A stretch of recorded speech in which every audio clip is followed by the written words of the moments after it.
নমস্কার বন্ধুরা, আমি প্রিয়াঙ্কা আর পিহুস ব্যালকনি অ্যারোমাতে আপনাদের সকলকে স্বাগত।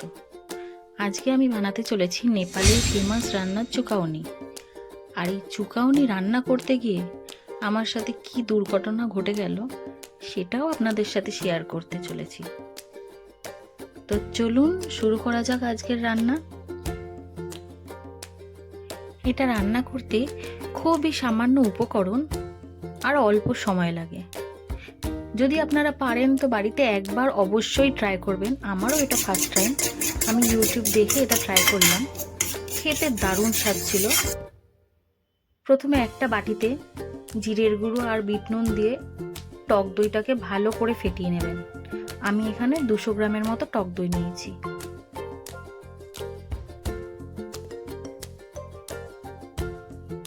দুটো আলু নিয়ে নিয়েছি সিদ্ধ করার জন্য। তো আমি আলুটাকে যেহেতু ম্যাশ করে নেব, এখানে আর টুকরো করে কাটলাম না। আলুটাকে ভালোভাবে সিদ্ধ করে নিতে হবে।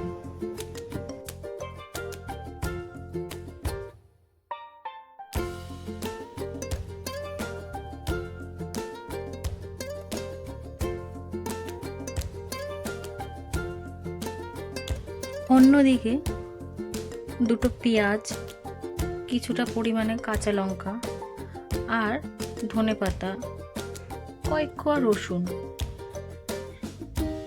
এই সমস্ত কিছু মিহি করে কুচি করে কেটে নিতে হবে। একটা পাত্রে কিছুটা পরিমাণে তেল ভালোভাবে গরম করে নিতে হবে। আসলে এখানে তড়কা প্যান হলেই ভালো হয়। আমার কাছে সেটা না থাকায় এক বড় বিপদ ঘটে গেছিল।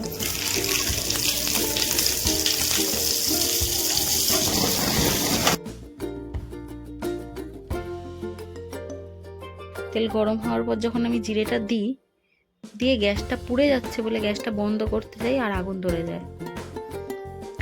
তারপর গ্যাস বন্ধ করে সেখানে রসুন কুচি, কাঁচা লঙ্কা কুচি, কাসুরি মেথি দিয়ে আর লঙ্কার গুঁড়ো দিয়ে ভালোভাবে সেটাকে মিশিয়ে নিতে হবে। ভালোভাবে সেটাকে মেশানো হয়ে গেলে ওই সিদ্ধ করে রাখা আলু,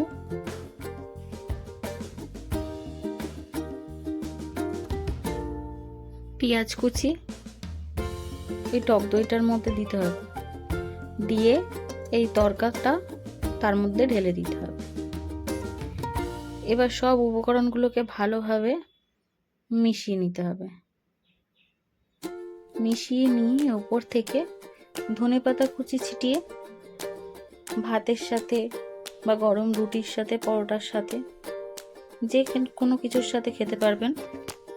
খেতে খুবই সুস্বাদু হয় আর সময়ও খুব কম লাগে।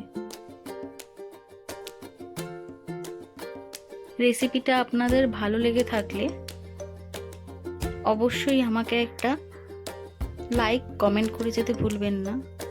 আর যদি আমার চ্যানেলে নতুন হন তাহলে অবশ্যই সাবস্ক্রাইব করে দেবেন, আমার পাশে থাকবেন এরকম ভালো ভালো ভিডিও পাওয়ার জন্য।